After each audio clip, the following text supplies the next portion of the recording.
Hi,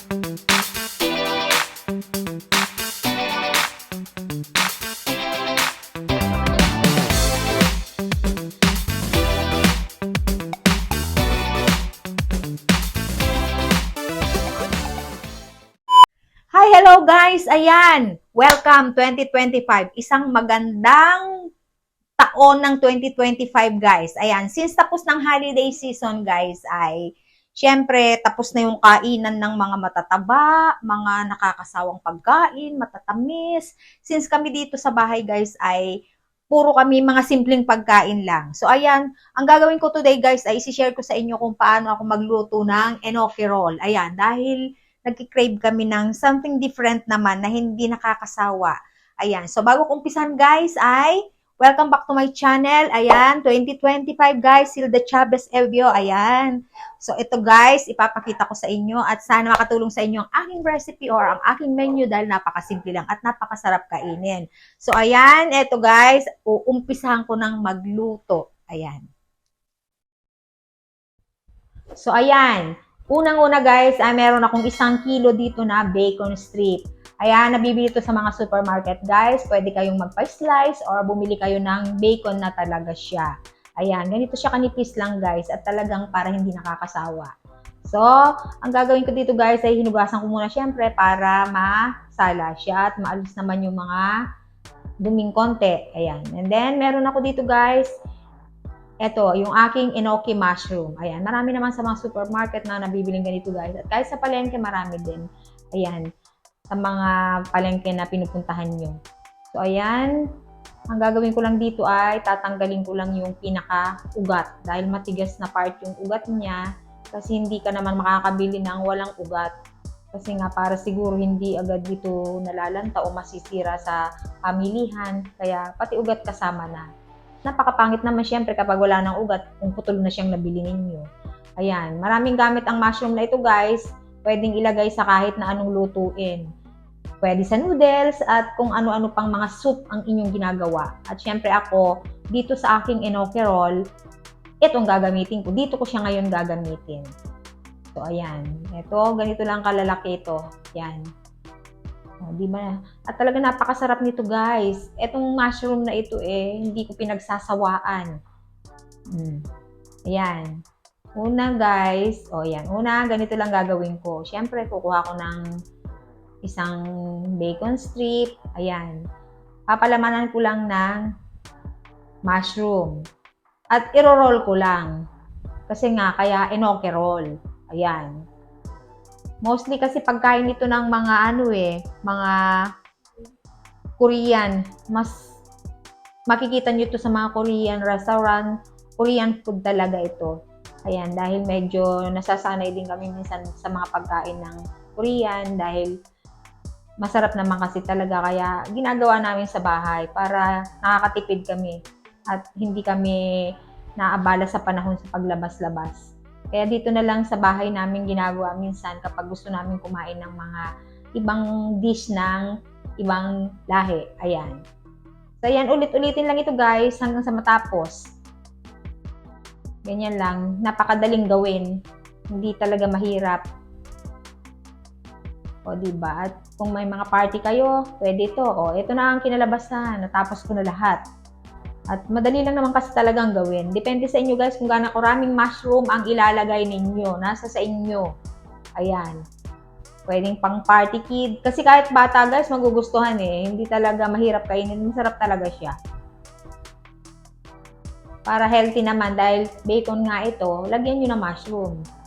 O ayan, una, lagyan ko lang ng konting oil itong aking pan at para hindi naman siya magdikit-dikit. Sa bagay, sticky pan itong gamit ko guys. Talagang hindi didikit. Kaya konting oil lang kasi yung aking bacon ay magmamantika pa to. Kasi may konti pa siyang taba-taba. Kaya lalabas pa yung mga oil ng meat. Kaya konting oil lang. Ayan, fried ko lang lahat ito.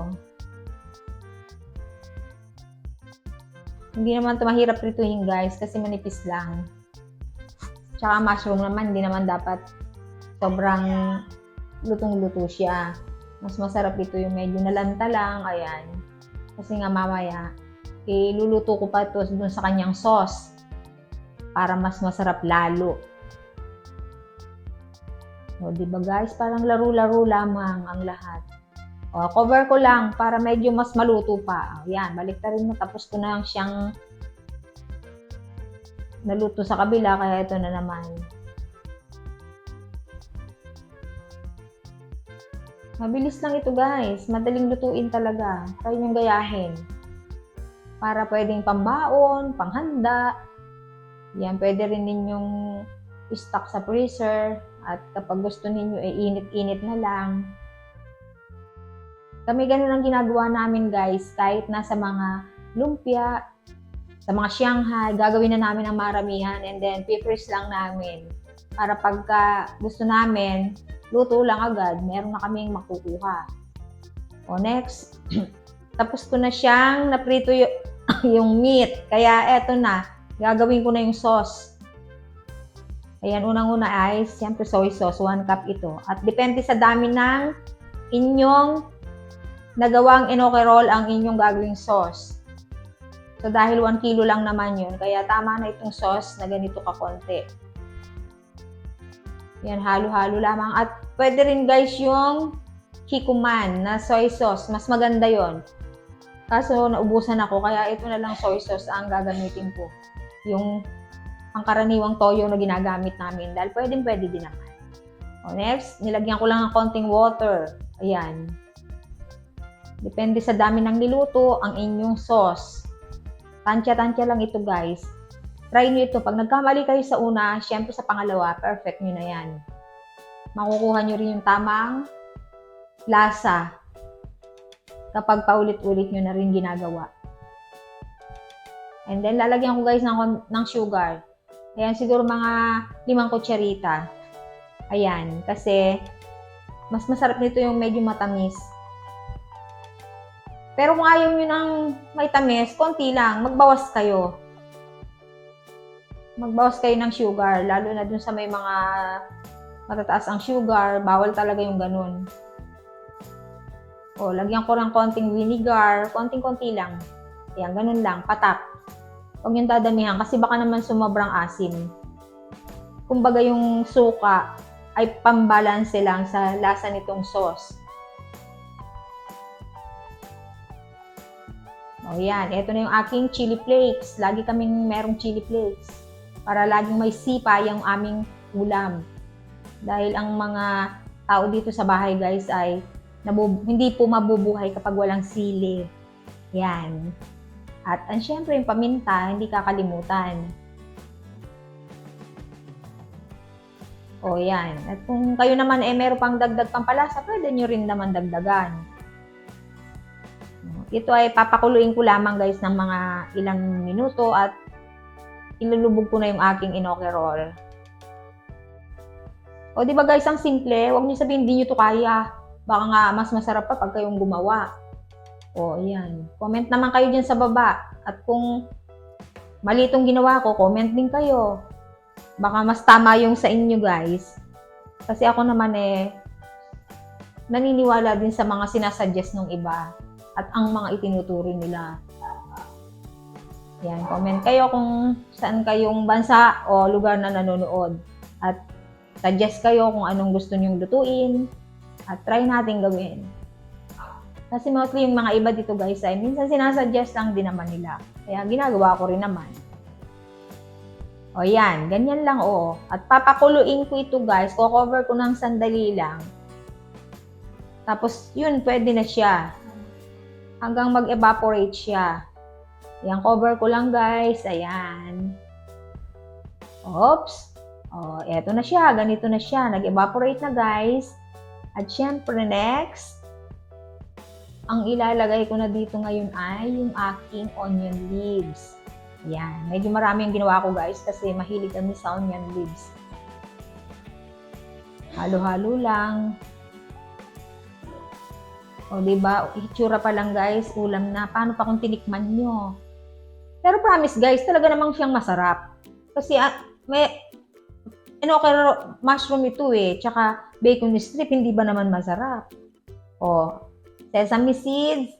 Pero kung ayaw nyo, pwede nyo hindi lagyan. Pero talaga yan guys, kasama yan sa ingredients. isa yan sa magpapasarap dito sa luto na to. At itong aking mozzarella cheese ay ilalagay ko na rin. Ayan. Huwag niyo kalimutan guys yung cheese. Any cheese naman. Kung wala kayong mozzarella, pwede rin. Basta may cheese. O diba guys, ang sarap-sarap.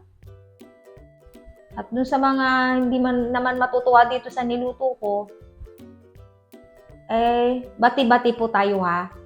Pero masarap po kasi talaga. Kung ayaw nyo naman ng sobrang alat, bawas-bawas din ng konting soy sauce. Pero ito naman guys, sakto lang naman dun sa 1 kilo. Kasi ako talaga ayoko din ng sobrang alat at sobrang tamis. Ayan, eto na guys, at ready na itong kainin, ready na i-serve. Magpe-plating na kami, at ito ay tapos na. Okay na po ito, done na. Ayan. At so, ayun na po. Tapos na akong nagluto. So, ayan. Naipakita ko sa inyo guys kung paano ko ginawa yung aking recipe or yung aking menu. Napakadali lang gawin guys. Try nyo para maiba naman ang mga nakakain nating pagkain.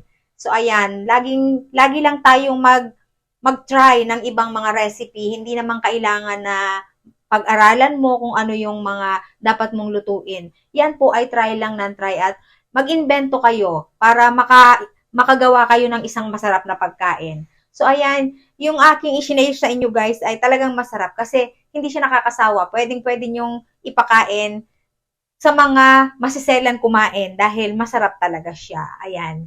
So, ayan, maraming salamat guys sa inyong panunood sa aking video at sa inyong pagsuporta. Ayan, sa lahat po ng magbe-benefit ng mga school supplies this coming enrollment. Ayan, dun sa mga tinutulungan kong bata guys ay meron na naman silang matatanggap. Dahil pinagpapatuloy ko guys yung aking pagtulong sa mga kabataan. So ayan, kaya yung inyong suporta guys ay napakalaking bagay. Maraming salamat, lalong-lalo na po dun sa aking mga viewers. Ayan, sa mga walang humpay na nakasuporta sa channel na ito. Maraming salamat guys dahil yung inyong tulong sa akin ay naitutulong din sa iba, lalo na dun sa mga kabataan. So ayan, ang aking pong pangarap ay mapagtapos ko ang mga batang yun sa kanilang pag-aaral. Dahil yun ang isa kong pinapangarap sa buhay. Ayan, lagi lamang tatandaan guys na lahat ng kahirapan ay may tagumpay. Ayan, magsikap lamang, always pray at huwag po kayong hihinto sa pananalig sa Panginoon. Gumawa ng mabuti at higit sa lahat guys, magpatawad.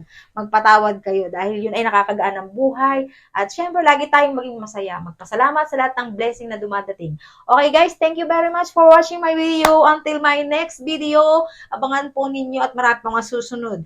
Ayan, God bless everyone!